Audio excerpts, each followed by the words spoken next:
Every time you turn around these days, another pain reliever with ibuprofen in it is comparing itself to Tylenol. But you know what they can't say? They can't say they're gentler than Tylenol, because they're not. Tylenol won't irritate your stomach, the way ibuprofen sometimes can. That's a medical fact. And is it any wonder that today hospitals use Tylenol 14 times more than ibuprofen?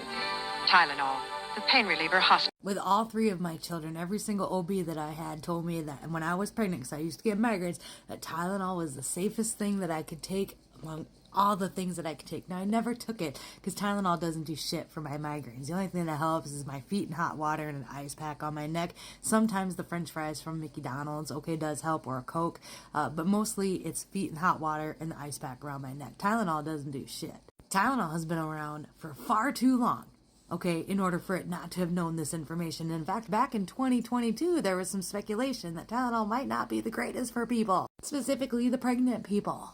But then it was buried and people were shamed into being conspiracy theorists, and then it just went quiet. And even now, after the announcement's been made that Tylenol has a link to autism, there are article upon article upon article, 8 minutes ago, 5 minutes ago, they're coming out saying, no, this is wrong. Tylenol is the safest thing you could take. Even Google AI is like, doctors recommend Tylenol as the safest pain reliever you could take during pregnancy, even in the first trimester. That is exactly what these OBs told me. Now, what's even more interesting is Tylenol historically was owned by Johnson & Johnson, and just back in 2023, they sold out to a company called Kenvue. Kenvue, someone nobody's ever heard of.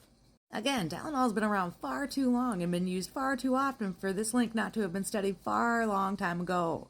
Is anyone going to be held accountable? Probably not. Kennedy said they're sending memos to all the health professionals as it sits right now, here now, and tonight to let them know that Tylenol is linked to autism if people take it while they're pregnant. So I guess time will tell, but what a fucking dipshit nightmare. There's a lot of talk about the vaccines, too, in the same press conference that was done today, and how, they're looking deeper into those, and so more to come on that. But Tylenol, man, what? It's a fucking racket. It's a fucking racket.